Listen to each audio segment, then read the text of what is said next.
जहिया डोली उठी तोहरा घर से, जहिया डोली उठी तोहरा घर से, ओह दिने हमर जाइब, ओह दिने हमर जाइब। जी हाँ भैया, तो आप सब कैसन बानी जा। और आशा ना बल्कि विश्वास बा ये भैया कि आप लोग मस्त होखब जा, खुश होखब जा, स्वस्थ होखब जा, तंदुरुस्त होखब जा। और हम भी बढ़िया बानी। और हम बानी आप सबके भोजपुरी गायक व गीतकार नीतीश सिंह। और एहिजे से हम सबके प्रणाम करतनी ये भैया। और आप लोग आपन आशीर्वाद बनौले रही जा हमारा ऊपर। और रउआ सबके ऊपर बहुत ही ज़बरदस्त, बहुत ही लाजवाब, बहुत ही सुंदर हम दर्द भरा सैड सॉन्ग यानी गम के गाना लेके आ गइल बानी ये भैया।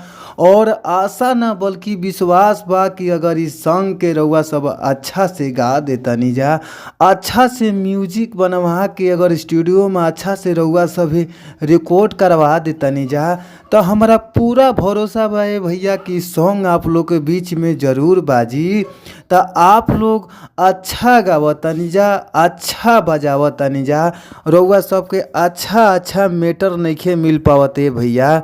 तो अच्छा मेटर पावे खातिर हमारी यूट्यूब चैनल के सब्सक्राइब कर लीजा, जौना यूट्यूब चैनल के नाम बाटे भोजपुरी संगीत लिरिक्स।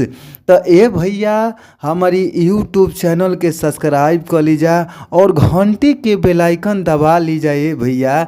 काहे से कि यूट्यूब चैनल के माध्यम से हम रउआ सबके बहुत ही अच्छा सॉन्ग लेके आवत रहिला। तो आप लोग हमारे चैनल के ज़रूर सब्सक्राइब कर ली और घंटी के बेल आइकन दबा ली। तो आई जा हमनी के चलल जाओ अपन गाना के मुखड़ा के ओर। तो आई जा सुनी जा मुखड़ा के कहे के भाव का बाटे, प्रेम से सुनी जा, अच्छा से सुनी जा, दिमाग से सुनी जा। तो आई जा मुखड़ा के कहे के भाव बा, कौना भाव में कैसे कहे के बा सुनी सब है। जहिया डोली उठी तोहरा घर से, जहिया डोली उठी तोहरा घर से, ओह दिने हमर जाइब, ओह दिने हमर जाइब।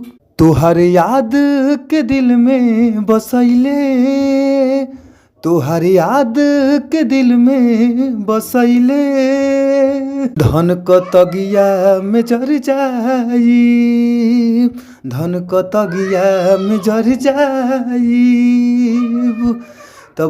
तो भैया हो, अगर इस सॉन्ग रउआ सबके अच्छा लागता, मस्त लागता, और रउआ सब अगर इस सॉन्ग के फुल गाना चाहतनी जा, तो स्क्रीन पर हमार नंबर बाटे और नंबर रउआ सब नोट भी कर लीजा।